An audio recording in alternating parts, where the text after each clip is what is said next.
E dando continuidade, né? Nós já estudamos a introdução, capítulo 1, capítulo 2, estamos dando seguimento aqui no capítulo 3, com esse tema muito interessante que vem logo depois do litígio, né? Nós percebemos uma conexão nas ideias dela, e agora ela vai trazer, numa perspectiva bem interessante, porque ela vai falar das provocações tanto de quem provoca e de quem é provocado, dentro dessa realidade psicológica que ela quer apresentar nesse texto aqui muito interessante que está inserido na obra. Ela vem mostrar duas perspectivas do conflito, né? Duas perspectivas bem importantes da provocação. Primeiro, aquele que provoca, né? Ela vai falar disso, e aquele que é provocado. Dentro dessa relação entre provocador e provocado, ela fala que existe uma sintonia, uma vibração que é emitida pela pessoa que provoca e que pode gerar uma contaminação psíquica daquele que é provocado. E essa sintonia, ela vai se dar justamente em razão dos nossos complexos inconscientes e das nossas subpersonalidades, que podem sintonizar com esse morbo que o provocador emite em razão dos seus conflitos pessoais. Então, ela vem dizer que pode ocorrer uma contaminação psíquica com essas discussões, esses campeonatos, né? Eles desarmonizam os equipamentos sutis da alma. Ela vai dizer tanto que nós podemos observar que nós estamos vivendo um momento cultural muito dessas polêmicas, dessas provocações entre grupos polarizados. Isso gera muito atenção e desgaste de energia psicológica no nível coletivo e individual. Pessoas que entram em total estado de perturbação, totalmente identificados com conflitos coletivos, que não fazem parte da sua economia psíquica individual, mas que o indivíduo opta por uma sintonia de inconsciência da sua realidade psicológica, a perder noites de sono, né? Entrar em total estado de fusão psicológica, de identificação com conflitos políticos de nações, de indivíduos, que levam a estados ansiosos, patológicos, perturbadores, contaminados com essa psicosfera que cai sobre nós, diante dos grandes climas de provocação que nós estamos mergulhados, em especial na cultura do Brasil, né, nessa fase que nós passamos aí por um longo período. Então, ela vai falar dessa sintonia, dessa contaminação, desse morbo que é emanado. E a antena que capta esses processos são os nossos conflitos. No caso do provocado, é justamente os nossos complexos, e no caso do provocador, ele pode ficar identificado com o discurso também daquele que provoca, que se evoca esses discursos persecutórios, e o indivíduo se coloca nesse lugar identificado com essas falas tóxicas que nós encontramos, formando verdadeiros grupos, né, com verdadeiros delírios psicológicos em várias situações da nossa realidade na atualidade. Então, essa é uma primeira faceta, né, essa capacidade, através dos processos de identificação projetiva, de gerar contaminação psíquica, em razão da vibração daquele que provoca e em razão da fragilidade emocional daquele que é provocado. Entrando na psicologia daquele que provoca, né, na psicologia daquele que debocha, né, daquele que rivaliza, né, daquele que confronta, né, daquele que aponta o dedo, que julga, ela vem mostrar, ela vem trazer uma psicologia bastante inconsciente, né, dentro dessa realidade, no qual os conflitos internos do indivíduo são projetados e identificados na realidade social ou em outros indivíduos, gerando relações de provocação, perseguição e julgamento que vão levar a criatura humana a verdadeiros estados de desequilíbrio. Em termos de uma economia psicológica individual, o que acontece com o provocador que o leva a realizar, a entrar num estado emocional como esse, de reatividade, de atuação a partir desse lugar sombrio? Nós, em vários pontos do nosso desenvolvimento psicológico, nós passamos, né, por orientações de educadores que têm a alma tão falha quanto a nossa e que foram injetando em nós subpersonalidades, que são formas de pensamento autônomas que nos habitam e que elas têm uma autonomia em relação à realidade da consciência e do ego, e que, uma vez não elaboradas a partir desse lugar da infância e de outras realidades, até mesmo no período do adulto, essas subpersonalidades retornam projetadas, né, na sociedade, nos indivíduos que nos circundam, e nós passamos a nos relacionar com as imagens dos nossos educadores projetadas na realidade que nós estamos inseridos. Eu me recordo que, certa feita, um jovem, né, ele estava fazendo um curso, né, um curso de inglês, e ele saiu conversando com os amigos ali no final da aula, falando de um conflito dele com o pai. Né? Ele apresentou um conflito profundo com a personalidade paterna, e ele disse que a partir daquele momento, né, diante dos conflitos que ele vivia com o pai dele, ele iria optar por ter uma relação homoafetiva, se relacionar com outros homens, né? Ele era de uma estrutura biológica, espiritual, polarizada na energia masculina, e ele ia procurar ter relações homoafetivas somente para provocar o pai. Né? Aquilo não era uma tendência dele, não era uma realidade que ele se via tão atraído assim, talvez já apresentando também um conflito nessa área para ele, mas ele optou em ferir o pai, em machucar o pai, né, em provocar o pai, se apresentando com experiências homoafetivas para essa realidade emocional do pai. Então, nós observamos que por trás da provocação, se nós pensarmos em termos de provocação, existe uma tendência a querer causar uma dor no outro, né? Existe uma tendência a querer, de alguma forma, tocar sofrimentos no outro, ao mesmo tempo que isso também gera um tipo de atenção, né? O indivíduo que provoca, ele também recebe uma atenção. Então, começa a se estruturar dentro da psicologia apresentada por Joana toda uma lógica patológica em relação à provocação, à polêmica, a essa discussão, que nós começamos a entender aquele que provoca como uma grande vítima dos seus conflitos inconscientes. Então, muitas vezes, as pessoas que nos educam, né, nós crescemos portando uma série de conflitos nas relações com os nossos educadores, e que muitas vezes, nos nossos mecanismos de defesa, que nos impedem de ir a uma agressão física, né? As contenções, os deslocamentos da energia psíquica, que nós estudamos no Ser Consciente, no capítulo Mecanismos de Fuga do Ego,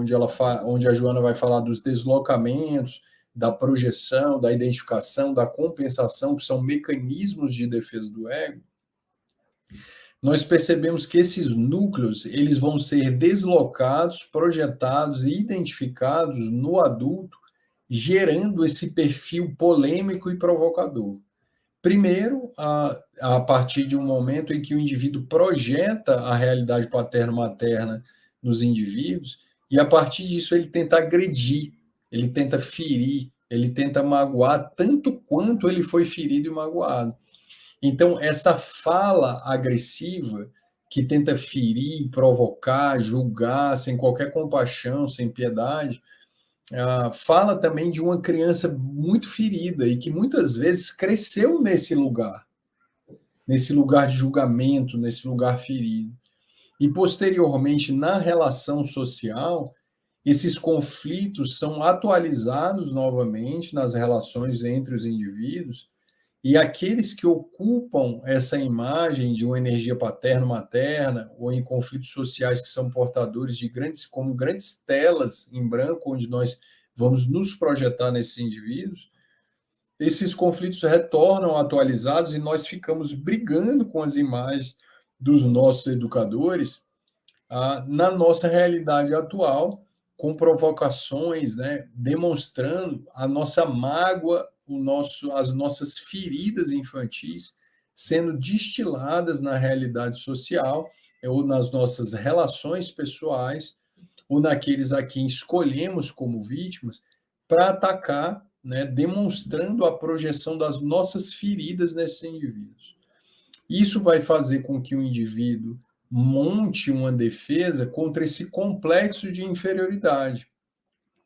Porque, na grande maioria das vezes, né, os indivíduos provocadores, polemizadores, no fundo, são crianças feridas, né, que passaram por processos que não foram validados, que não foram compreendidos, né, que não foram acolhidos, né, muitas vezes foram bastante julgados, foram criticados, passaram por demandas altíssimas de necessidade de desempenho, de perfeição, se tornam indivíduos ácidos, críticos dentro dessa realidade, e que por trás tem uma grande raiva, mágoa, às vezes até mesmo ódio dos pais ou dos seus educadores, e que isso vai ser projetado dentro dessa realidade da provocação. Então, isso cria uma aura de contaminação, que arrasta outros tantos também feridos a partir dessa fala ácida do indivíduo que provoca, porque os indivíduos que abraçam esses discursos polarizados se identificam porque também são portadores de conflitos semelhantes. A partir dessa realidade, o indivíduo começa a projetar esses conflitos e como ele vem essa projeção, ela vai tentar castigar lá fora o que está castigado dentro dela aqui, e tentar compensar a realidade que ela não teve a partir desse lugar patológico. Então, ele vai atacando essa imagem projetada, mas, ao mesmo tempo, o indivíduo também compensa, porque ele está tentando disfarçar um complexo de inferioridade a partir desse lugar do deboche, da provocação, que são características bem de uma realidade infantil. Ele vai desqualificar a realidade que o cerca, ou as pessoas que o cercam, ele vai começar a desqualificar da mesma forma que ele foi desqualificado, projetando essa realidade. À medida que ele projeta essa realidade de desqualificação, de provocação, de tumulto, ele tem dois ganhos aí neuróticos muito importantes, né? Ele vai ter um ganho de uma compensação inconsciente do complexo de inferioridade, porque a maioria das vezes essas pessoas se arvoram de uma realidade de verdade,